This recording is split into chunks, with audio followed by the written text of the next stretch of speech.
आदाब, मैं हूं आपके साथ अबू हुरैरा। पीएम मोदी के 400 सीट जीतने के दावे पर बोले नेशनल कॉन्फ्रेंस नेता और पूर्व मुख्यमंत्री उमर अब्दुल्ला ने कहा कि विपक्ष के कमजोर होने के चलते ऐसा दावा किया जा रहा है। उन्होंने उम्मीद जताई कि विपक्षी दल मतभेद छोड़कर एकजुट होंगे और इसी से तीसरी बार एनडीए को सत्ता में आने से रोका जा सकता है।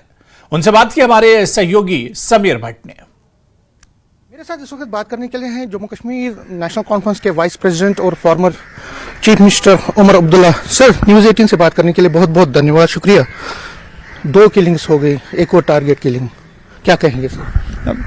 सबसे पहले तो जो 2 गुजर गए हैं इस हमले में, उनके घर वालों के साथ हमदर्दी और अफसोस। उसके साथ साथ इस हमले की जितनी निंदा की जाए कम है।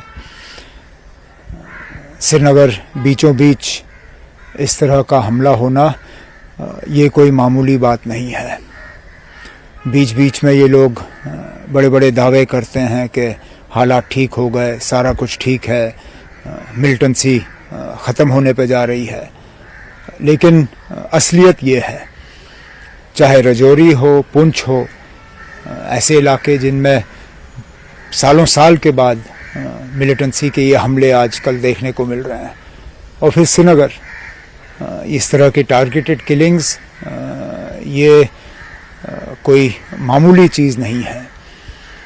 बजाय ये कि हुकूमत बड़े बड़े दावे करें, मुझे लगता है उनको हालात का सही तरीके से जायज़ा लेना चाहिए और अपने काम करने के तरीके को दुरुस्त करना चाहिए, ताकि बेगुनाह लोग जो हैं इस तरह गोलियों का शिकार ना बने। क्योंकि टारगेट किलिंग्स हो रही हैं, पिछले साल भी हमने देखा, पिछले लगातार 2-3 साल से जो पीएम पैकेज के एम्प्लॉयज, पंडित एम्प्लॉयज, वो भी माइनॉरिटीज़ और कई पुलिस वालों की हत्याएं हुई हैं।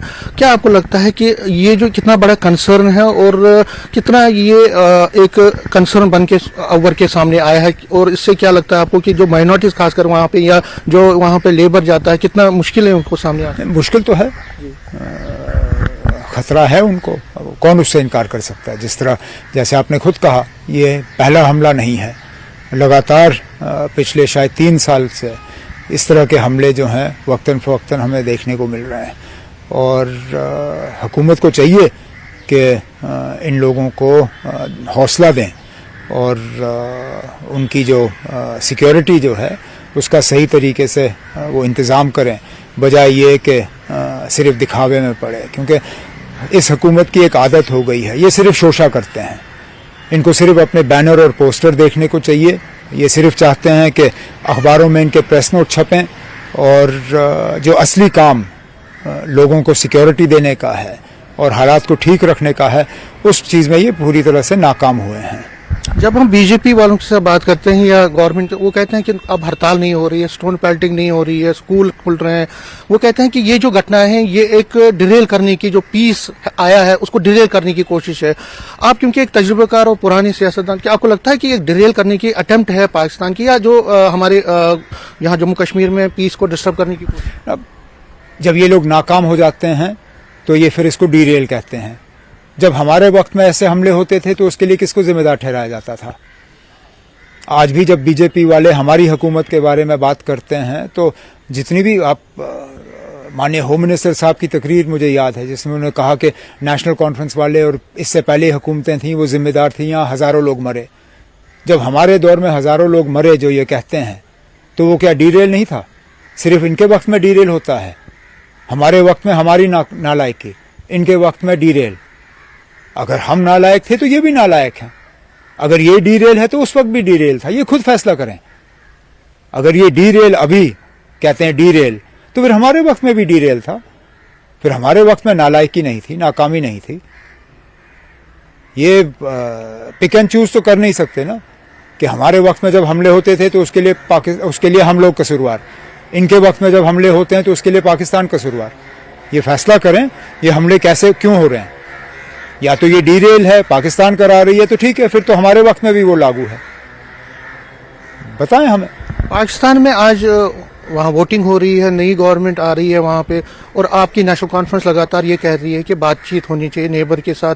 फारूक साहब के साथ मैंने परसों भी कुछ दिन पहले भी बात की थी, उन्होंने फिर दोहराया कि बातचीत, और आपका ये पहले से रहा है। इन हालात में आपको लगता है जब ये सिचुएशन होती है, बीजेपी कहते हैं किन से बात करेंगे, तो क्या आपको लगता है जो नई गवर्नमेंट है उनके साथ कोई बात करनी चाहिए? या बातचीत के लिए माहौल बनाना है। हम सब बातचीत के हक में हैं, बातचीत से कौन इनकार कर सकता है। अटल बिहारी वाजपेयी हैं जिन्होंने कहा था कि हम दोस्त बदल सकते हैं, पड़ोसी बदल नहीं सकते। पाकिस्तान हमारा पड़ोसी था, है, रहेगा, लेकिन बातचीत के लिए माहौल बनाना ये सिर्फ हिंदुस्तान की जिम्मेदारी नहीं है, इसमें पाकिस्तान को भी अपना एक रोल अदा करना होगा। यहाँ जो लगातार ये हमले हो रहे हैं, लगातार जो इन्फिल्ट्रेशन की कोशिशें की जा रही हैं, लगातार जो ड्रोन्स का इस्तेमाल किया जा रहा है यहाँ हथियार और ड्रग्स भेजने के लिए, उस पर भी रोक लगाना वो उनकी जिम्मेदारी तो बनती है। तो जहाँ हम गवर्नमेंट ऑफ इंडिया से कहते हैं कि बातचीत की जानी चाहिए, वहाँ पे हमें गवर्नमेंट ऑफ पाकिस्तान से भी ये कहना होगा कि बातचीत के लिए माहौल बनाना उनकी भी जिम्मेदारी बनती है। आतंकवाद को बंद करना, आतंकवाद को बंद करना और माहौल तैयार करना। देखिए, ताली दो हाथ से बजती है, एक हाथ से नहीं। मैं गवर्नमेंट ऑफ इंडिया से तो ये उम्मीद नहीं कर सकता ना कि वो एक ही हाथ से ताली बजाएं। इसमें अगर हम चाहें कि बातचीत के लिए माहौल बने तो उसमें पाकिस्तान को भी अपना रोल जो है वो अदा करना होगा। सिर्फ दो सवाल सियासत के ले लूंगा क्योंकि अब सियासत भी चल रही है। आपने कल कहा कि कांग्रेस के साथ बातचीत कर सकते हैं, और कांग्रेस अगर जो 3 सीटें हैं एनडीए के पास हैं, बीजेपी के पास है जम्मू कश्मीर की, उसमें बात हो सकती है। इसका मतलब आपने क्लोज कर दिया 3 सीटें जो वो है वो नेशनल कॉन्फ्रेंस लड़े। अब अगर कांग्रेस यहाँ से 2 सीटें या आप लद्दाख भी लेते हैं, पीडीपी तो म्यूट है ना, पीडीपी को क्या दे रहे हो आप? पीडीपी कह रही है कि यार हम भी तो अलायंस में है, हम भी तो इंडिया अलायंस में है, अब सिर्फ कांग्रेस और एनसी आपस में बात करेंगे तो हम कहाँ जाएंगे? ना, वो अब मैं इस मामले में पढ़ूंगा नहीं। बातचीत का सिलसिला भी शुरू हुआ नहीं है। मैंने आपसे कल ये कहा था कि 3 सीटें पहले से ही इंडिया अलायंस के पास हैं। ये हमारा अंदरूनी मामला है ना, अंदरूनी मामला। हम किससे बात करेंगे, किससे नहीं करेंगे, ये हम तक है। ये इंडिया अलायंस का मामला नहीं है, क्योंकि ये सीटें पहले से ही इंडिया अलायंस के पास हैं। अंदरूनी तौर हम क्या करते हैं क्या नहीं करते वो आप हम पे छोड़ दीजिए। इंडिया अलायंस का जहां तक ताल्लुक है, इंडिया अलायंस का मकसद है कि बीजेपी की सीटें कम हो। बीजेपी के पास कितनी सीटें हैं? 3। हम उन 3 सीटों पे इंडिया अलायंस से बात करेंगे। जहां तक जो 3 सीटें पहले से ही इंडिया अलायंस के पास है वो हमारा अंदरूनी मामला है, वो आप हम पे छोड़ दीजिए ना, हम आगे देख लेंगे क्या करना है। मतलब आपको लगता है कि पीडीपी को भी आप साथ में लेंगे? मैं कुछ इससे ज्यादा नहीं कहूंगा। आप हम पे मतलब दबाव डाल नहीं सकते कि हम पहले से ही सारी चीजें जो है खोल के बात करें। वो तो नाराज हो जाएंगे ना अगर उनको आप कुछ नहीं देखें। अब मैं इससे ज्यादा कुछ नहीं कहूंगा। अच्छा, इंडिया अलायंस की बात कर रहा हूँ तो आप तो बड़े इसके सूत्रधार भी, मतलब आपने भी एक एक्टिवली पार्टिसिपेट किया इसमें। सारी पटना से लेकर मुंबई से लेकर दिल्ली तक जो आप मीटिंग उसमें आप भी थे उसमें। आज जो हाल हो रहा है, जयंत चौधरी जो कि यूपी में अखिलेश जी के साथ साथ रहते थे, वो अब उनको डॉज कर रहे हैं, वो बीजेपी के साथ जाने वाले हैं कुछ दिनों में, उनके साथ सीट एग्रीमेंट हो गया है। नीतीश कुमार जी चले गए, ममता बनर्जी जी ने टाटा बाय बाय कर दिया। इंडिया ब्लॉक है आपके अब ये कागजों में है, लेकिन ये तो मान के चलना होगा कि इंडिया अलायंस में अभी वो दम नहीं है जो पटना, बम्बई और बेंगलोर में था। नीतीश जी का जाना ये एक सेटबैक है। अगर बाकी इस चीज़ को तस्लीम करें ना करें, मैं तो कम से कम इस चीज़ को एक बड़ा सेटबैक मानता हूं, क्योंकि इसके आर्किटेक्ट ही वही थे। पहले जो पटना की मीटिंग हुई वो नीतीश कुमार जी ने बुलाया, तो अगर हम सब एक प्लेटफॉर्म पे आए तो वो प्लेटफॉर्म उन्होंने तैयार किया। उसके बाद छोड़ के जाना ये हमारे लिए कोई अच्छी बात नहीं रही। और फिर जो अंदरूनी आपने अभी जिक्र किया जयंत का, अभी तक तो वो गए नहीं, और कोशिश की जानी चाहिए कि वो ना जाएं। उनका एक रिश्ता रहा है समाजवादी पार्टी के साथ और अखिलेश के साथ। हम तो यही चाहेंगे कि किसी ना किसी तरह अखिलेश उनको मनवाएं और अलायंस के साथ ही रखें। जहाँ तक वेस्ट बंगाल का सवाल है, ये जो रोज़ तू मैं कांग्रेस और ममता के दरमियान, इससे भी इंडिया अलायंस को कोई फ़ायदा नहीं पहुँचता है, नुकसान ही होता है। लेकिन मैं जम्मू कश्मीर का ही, हमारी पॉलिटिक्स जम्मू तक कश्मीर तक ही है। हम ज़्यादा से ज़्यादा राय दे सकते हैं उसको हम लगता है कि कांग्रेस कहीं पर मिसमैनेज कर गई, उसकी हठधर्मी। इसका कसूर सिर्फ कांग्रेस का नहीं है। नीतीश कुमार को कांग्रेस ने नहीं भगाया। कांग्रेस चाहती थी कि नीतीश कुमार कन्वीनर बने इंडिया अलायंस का। उस पर एतराज किसने किया वो सब जानते हैं। तो ये कहना कि कांग्रेस ने नीतीश को भगाया या राहुल गांधी ने नीतीश को भगाया, ये सरासर गलत है। राहुल गांधी, सोनिया गांधी, कांग्रेस पार्टी वो चाहती थी कि नीतीश कुमार कन्वीनर बने, लेकिन हम सब जो उस मीटिंग में थे हम जानते हैं नीतीश कुमार कन्वीनर क्यों नहीं बन सके, और वही शायद वजह बनी कि वो इंडिया अलायंस छोड़ के चले गए। सर 2 सवाल और लूंगा फिर ये करूँ। एलजी कह रहे हैं या गवर्नमेंट कह रही है कि इन्वेस्टमेंट बहुत आया है 370 हटने के बाद, यहाँ पे आंकड़े भी दे रहे हैं, बहुत सारी चीज़ों में आंकड़े दे रहे हैं कि इन्वेस्टमेंट आ गया। वो आप उससे मुतमईन है कि आपको लगता है कि ये कागजी घोड़े हैं? अभी तक तो दिखा नहीं। जब ज़मीनी सतह पे ये इस इन्वेस्टमेंट का इस्तेमाल हमें दिखना शुरू हो जाएगा, फिर आप मुझसे ये सवाल करिए, क्योंकि इस इन्वेस्टमेंट से फ़िलहाल मुझे किसी की नौकरी तो नज़र नहीं आई, कोई कारखाना नया नज़र नहीं आया, किसी की रोज़मर्रा की ज़िंदगी में बेहतरी तो नज़र नहीं आई। कहने के लिए तो ये जिस तरह मिलिटेंसी के खात्मे की बात करते हैं, फिर हर दूसरे तीसरे दिन कहीं ना कहीं हमला होता है, इसी तरह इनका इन्वेस्टमेंट, बात तो ये बहुत करते हैं, फिर ज़मीनी सतह पे दिखता नहीं। और जो प्रोजेक्ट्स अब प्राइम मिनिस्टर साहब शायद मार्च के पहले हफ्ते में आ रहे इनॉग्रेट करने, उनमें से कौन सा नया है जो 370 हटने के बाद आया? ये तो सारे वो प्रोजेक्ट्स हैं या तो पीडीपी बीजेपी गवर्नमेंट के दौरान इनकी शुरुआत हुई या उससे पहले जब एनडीए की गवर्नमेंट थी, जब हमारे डॉक्टर मनमोहन सिंह साहब यूपीए की गवर्नमेंट थी, ये उस वक्त के प्रोजेक्ट्स हैं। 370 हटने के बाद तो मुझे कोई नया प्रोजेक्ट अभी तक दिखा नहीं, इंतजार कर रहा हूँ शायद। कश्मीरी पंडितों के बारे में कह रहे हैं कि अब रिहेबिलिटेशन उनकी करवानी है, ये अब हमारा इनकम्प्लीट एजेंडा है। आप इस बात से सहमत? वो कह रहे हैं बीजेपी वाले कि अब तीसरी टर्म जब आएगी तो इनकी रिहेबिलिटेशन हम करेंगे। हमने 2 जो थे 370 पहले 2 टर्म क्यों जाया किए? कितने हमारे कश्मीरी पंडित भाई बहन हैं जो इन 10 सालों में गुजर गए, जो शायद वापस जाना चाहते थे, जो अब इस दुनिया में नहीं रहे, उनको क्या जवाब दोगे कि ये 10 साल क्यों ज़ाया किए उन्होंने? अब कहते हैं तीसरे टर्म, जब तीसरे टर्म में नहीं होगा, चौथी टर्म तो शायद इनको मिलेगी नहीं।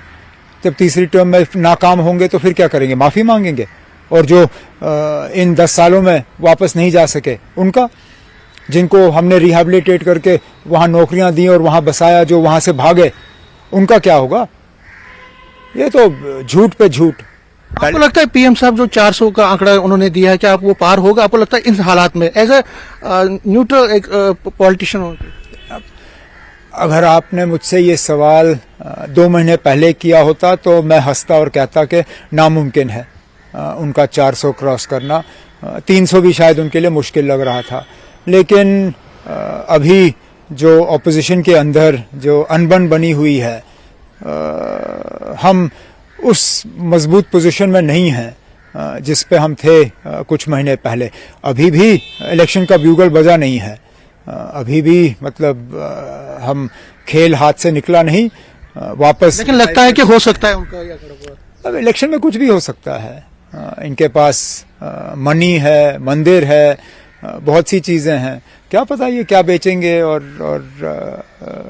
किससे ये वोट हासिल करेंगे। लेकिन जहाँ तक ऑपोजिशन का सवाल है, हमें हाथ ऊपर नहीं करने चाहिए, जम के इनका मुकाबला करना चाहिए। देखें कहाँ तक पहुँचते हैं ये लोग। लास्ट में असेंबली इलेक्शंस क्या आपको लगता है होंगे? क्योंकि अब सुप्रीम कोर्ट ने भी कहा है, या उसके लिए आपको लगता है कि ये अभी नहीं होगा? ये भी मैं बीजेपी की एक रिवायत रही है, जहाँ ये इलेक्शन जीत नहीं सकते, या तो चोरी करते हैं या फिर इलेक्शन कराते ही नहीं। बंबई के मेयर का इलेक्शन अब 3 साल हो गए, बंबई के मेयर का 3 साल हो गए, वहां इलेक्शन नहीं हुए क्योंकि बंबई में ये लोग जीत नहीं सकते। चंडीगढ़ का इलेक्शन था, हारने वाले थे, लूट किया। सुप्रीम कोर्ट ने खुद कहा कि वहां के रिटर्निंग अफसर हैं जो वो जमहूरियत के कातिल हैं। इन्होंने जम्मू कश्मीर में असेंबली इलेक्शन नहीं कराए क्योंकि हार जाएंगे, और मुझे ज्यादा उम्मीद नहीं है कि ये इलेक्शन कराएंगे क्योंकि इनकी हालत कुछ ठीक नहीं है जम्मू कश्मीर में। लगता नहीं है आपको इलेक्शन करवाए? मुझे लगता नहीं है। बीजेपी डरी हुई है, वो लोगों का सामना नहीं कर सकती। कहने के लिए तो 1 नेशन 1 इलेक्शन, अगर वाकई वो 1 नेशन 1 इलेक्शन मानते हैं तो मोदी जी आ रहे हैं यहाँ पे, अपनी तकरीर में कहें कि मैं 1 नेशन 1 इलेक्शन का सबूत आपको जम्मू कश्मीर से दिखाता हूँ। शुरुआत जम्मू कश्मीर से करेंगे, मैं भी देखता हूँ। अगर वाकई 1 नेशन 1 इलेक्शन कराने की इनकी हिम्मत है तो कराएं 1 नेशन 1 इलेक्शन, करें जम्मू कश्मीर का पार्लियामेंट और असेंबली एक साथ, फिर मैं मान के चलूं कि हाँ जी ये है कुछ इसमें दम। सर यूटी अगर रहता है तो आप इलेक्शन लड़ेंगे? इस सवाल का जवाब मैंने बहुत बार दिया ना। Thank you sir. ये थे उमर अब्दुल्ला, नेशनल कॉन्फ्रेंस के वाइस प्रेसिडेंट और फॉर्मर चीफ मिनिस्टर।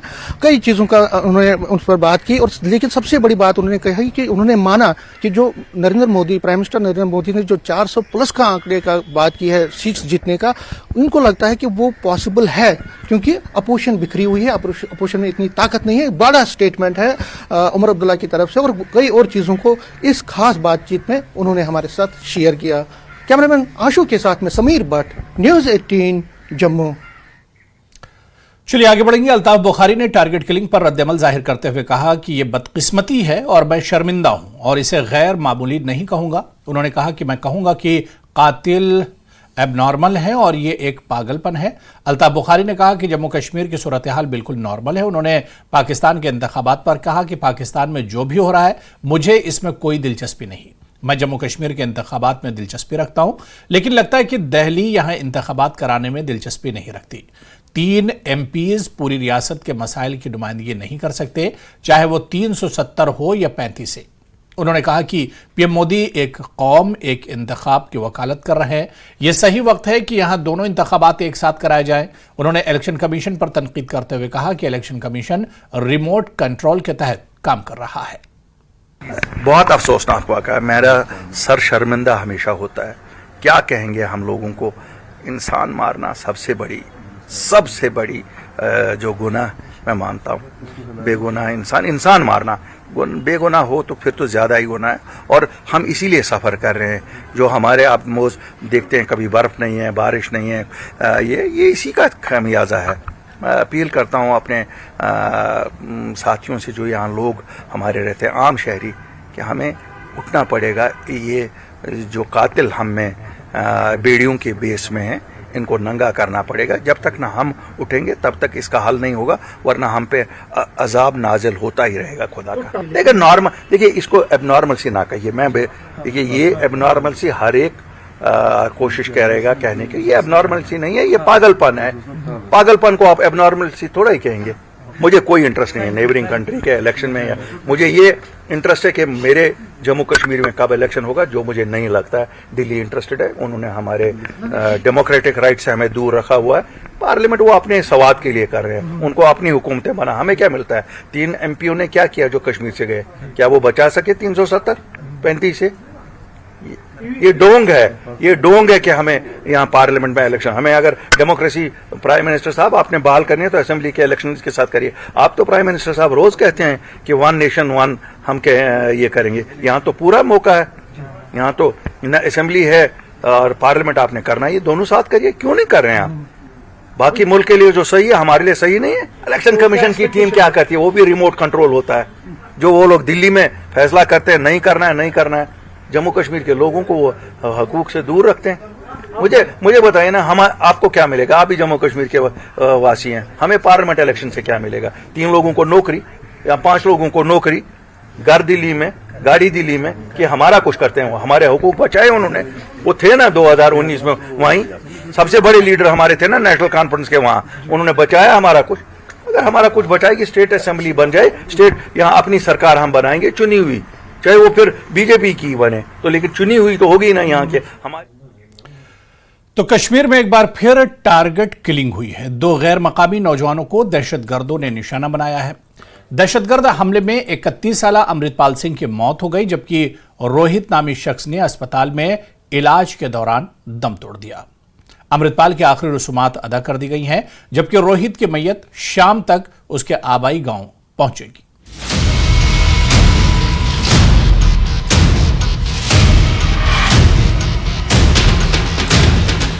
घाटी में फिर टारगेट किलिंग। श्रीनगर में आतंकियों की कायराना करतूत। दो गैर स्थानीय लोगों को बनाया निशाना। अमृतपाल सिंह और रोहित को बनाया निशाना। दोनों युवकों की हुई मौत। टीआरएफ ने ली हमले की जिम्मेदारी।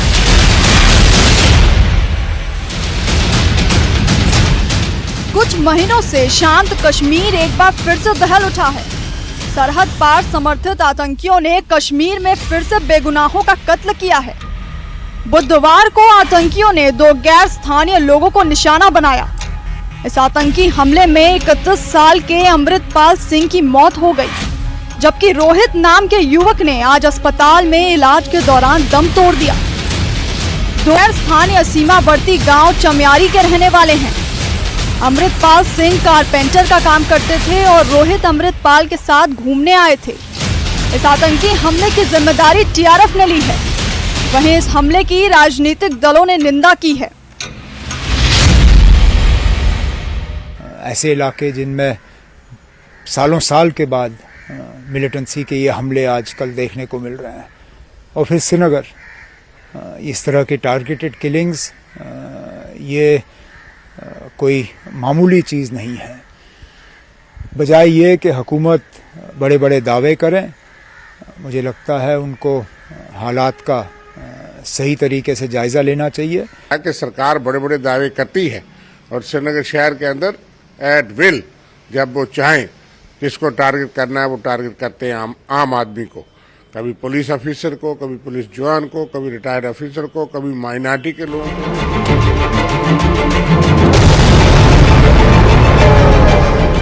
इस कायराना हमले से अमृतसर के चमियारी गांव में गमो गुस्से का माहौल है।